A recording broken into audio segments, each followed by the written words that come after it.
आज तो मैं अपने वालिद मोहतरम के साथ हाजिरी देने आया हूँ। हमारे जो भारतीय जनता पार्टी के सूफी समाज अभियान के राष्ट्रीय सह प्रभारी अफसान चिश्ती साहब हैं, जो हमारे धर्मगुरु हैं, उनके क़यादत में हमने हाजिरी दी है।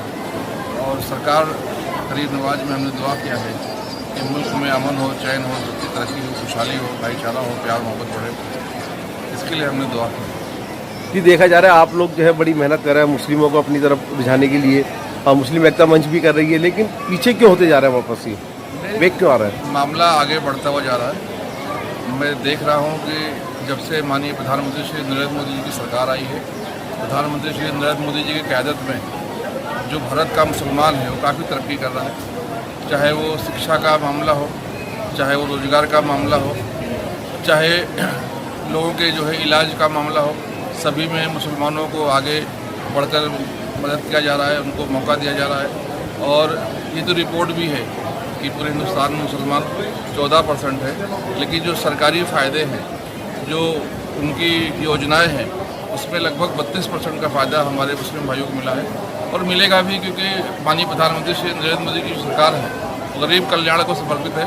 और जिस प्रकार से कांग्रेस की सरकार ने, विपक्षी की सरकार ने मुसलमानों को वोट बैंक के रूप में इस्तेमाल करने के लिए गरीब रखा, अशिक्षित रखा, बेरोजगार रखा, अब सरकार उनका फ़ायदा कर रही है। जी, 2018 में काफ़ी मुस्लिम जुड़े थे आप लोगों की मेहनत से, मुस्लिम एकता मंच की तरफ से भी आप लोगों ने बड़ी अल्पसंख्यक मेहनत करी थी, लेकिन अभी 2023 में वापस घट गया ये रेशो, क्या बात है? नहीं, ये देखिए, जो भारतीय जनता पार्टी का कार्यकर्ता है वो अपनी जो रोज़ी रोटी खुद कमाता है। कांग्रेस का जो कार्यकर्ता है उसका फुल टाइम बिजनेस राजनीति होती है। इसलिए जो भारतीय जनता पार्टी कार्यकर्ता है वो समय पर निकलता है, वो जब लोगों की मदद करनी होती है तब निकलता है, जब किसी को फ़ायदा पहुंचाना होता है निकलता है, चुनाव के समय काम करने निकलता है। इसलिए बाकी समय वो दिखता नहीं है, क्योंकि उस समय बाकी समय वो अपनी रोज़ी रोटी कमाता है, इसलिए आपको ऐसा लगता होगा। लेकिन जो मैं देख रहा हूँ, जो मेरे पास डाटा है, बूथ स्तर पर हमारे पास कार्यकर्ता काम कर रहे। लगभग 40 विधानसभा ऐसे हैं राजस्थान में जहाँ पर बहुत संख्या में मुस्लिम भाई रहते हैं। वहाँ पर एक बूथ पर 10 यूथ काम कर रहे हैं। उसके हिसाब से अभी हमने देखा है तो हज़ारों की संख्या में हमारे कार्यकर्ता हैं, जो हमारे पास लिस्ट है, फ़ोन नंबर है, जिससे हम लगातार बात करें, संवाद करें। उसी प्रकार से हमने मोदी मित्र बनाने का काम शुरू किया है। एक विधानसभा में 1000 मोदी मित्र बनाएंगे। ऐसे जो लोग जो प्रधानमंत्री श्री नरेंद्र मोदी जी को प्यार करते हैं, प्रधानमंत्री जी के काम को सराहते हैं, और जिस प्रकार से प्रधानमंत्री श्री नरेंद्र मोदी जी ने हिंदुस्तान को आगे ले आने का काम किया है, दुनिया में हिंदुस्तान का नाम किया है, वो सपोर्ट करना चाहते हैं। ऐसे नॉन पॉलिटिकल लोगों की मोदी मित्र बनाकर हम मोदी जी के सपोर्ट के जोड़ना चाहते हैं। और उसी प्रकार से हिंदुस्तान के जितने सूफी संत हैं उनको जोड़ने के लिए माननीय प्रधानमंत्री जी ने हमें काम दिया है।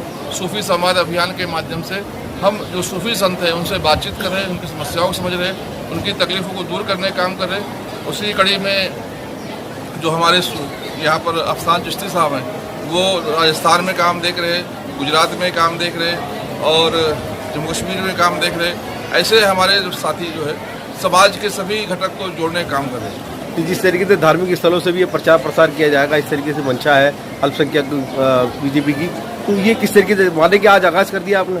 नहीं, देखिए, ये हर बात को राजनीति से जोड़ने की जरूरत नहीं है। मैं मुसलमान हूँ, मेरा अकीदा ख्वाजा गरीब नवाज में, मैं तो माथा टेकने आऊँगा। और अगर मैं माथा टेकने आता हूँ, मुझे ख्वाजा गरीब नवाज ने इस लायक बनाया है कि मैं लोगों को कुछ जो दुनियावी मामले से मदद कर सकूं। तो अगर मेरा जब कनेक्शन रहेगा, जिनसे हम दुआएं लेते हैं, जो हमारे लिए हाथ उठाकर दुआ करते हैं, हम बड़े बन जाते हैं, उनको अगर जब किसी चीज़ की ज़रूरत हो, उनको मदद की ज़रूरत हो, अगर उनसे संपर्क नहीं रहेगा, संवाद नहीं रहेगा, तो उनकी मदद कैसे करेंगे? और हमने देखा है कि जिस प्रकार से हिंदुस्तान में सूफिज़्म को ख़त्म किया गया, और मैं तो ये खुलेआम कहता हूँ कि कांग्रेस सरकारों ने सूफिज़्म को ख़त्म किया, इसी का नतीजा है कि दहशतगर्दी बढ़ी है। और इस सूफिज़्म को बड़ा करने के लिए प्रधानमंत्री जी ने जो हाथ बढ़ाया है, जो आह्वान किया है, उसमें हिंदुस्तान के सारे सूफी जुड़ रहे हैं। मुझे इस बात की खुशी है, और बिना किसी राजनीति से जुड़ रहे हैं। किसी का राजनीति कोई मफाद नहीं है यहाँ पर, सब लोग जुड़ रहे हैं, क्योंकि एक दूसरे से जुड़ेंगे तो ही हम एक दूसरे के सुख दुख में सहभागी हो सकते हैं। मैं अभी जम्मू कश्मीर में गया हुआ था।